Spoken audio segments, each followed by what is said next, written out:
Welcome to my YouTube channel guys. Flashback. ಕನ್ನಡದ super ಸ್ಟಾರ್ಗಳಿಗೆ ಕನ್ನಡದ ಬೇರುಗಳು ಕಟ್ಟಾಗ್ಬಿಟ್ಟಿದೆ.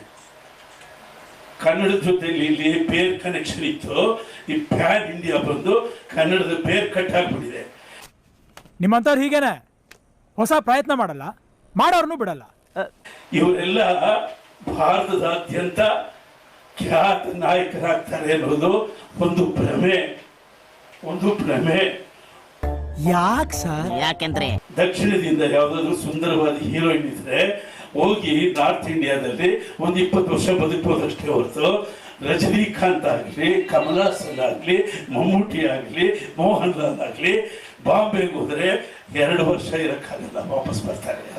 ನೀವೇ ಸರ್ ಹುಡುಗರು ವಿಚಾರಕ್ಕೆಲ್ಲ. ಅದರಿಂದ ನಮ್ಮ ಹೀರೋಗಳು ಸದ್ಯದ ಶೋಕಿ, ಒಂದು ಹನಿಮೂನ್ ತರ ಪ್ಯಾನ್ ಇಂಡಿಯಾಗೆ ಹಿಂಗೆಲ್ಲ ಸುತ್ತಾಕೊಂಡ್ಬರ್ಲಿ, ಎಲ್ಲಿ ಸುತ್ತಿದ್ರು ಕನ್ನಡಕ್ಕೆ ಬರಲೇಬೇಕಾಗುತ್ತೆ.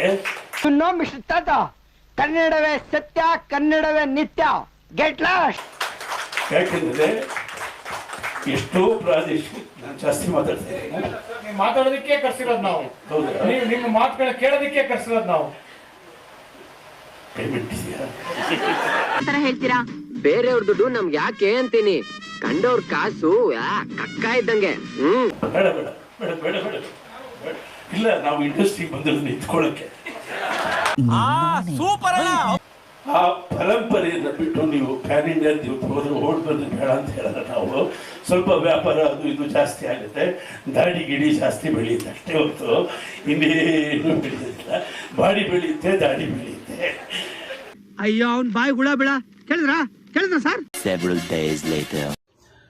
ಮಹನೀಯರೇ, ದಯಮಾಡಿ ಕ್ಷಮಿಸಿ. ನಾನು ಯಾವತ್ತೂ ಅದರ ವಿರುದ್ಧ ಮಾತಾಡಬೇಕು ಅಂತ ಯೋಚನೆ ಮಾಡಿದವನಲ್ಲ. ತಿಳಿದೇ ಮಾಡಿರೋ ತಪ್ಪನ್ನ ಕ್ಷಮಿಸ್ಬೇಕೆ ಹೊರತು ದ್ವೇಷ ಸಾಧಿಸಬಾರದು. ದಯವಿಟ್ಟು ಇನ್ಯಾವತ್ತು ಆ ರೀತಿಯ ತಪ್ಪುಗಳನ್ನು ಮಾಡಲ್ಲ. ಆಮೇಲೆ ನೀವು ತಿಳಿದೇ ಮಾಡಿರೋ ತಪ್ಪು ಅಂತ ನನಗೆ ಗೊತ್ತು. ಮಾಡಿರೋ ತಪ್ಪನ್ನ ಅರ್ಥ ಮಾಡ್ಕೊಂಡು ಪಶ್ಚಾತ್ತಾಪ ಪಡೋರ್ಗಿಂತ ದೊಡ್ಡವ್ರು ಯಾರೂ ಇಲ್ಲ.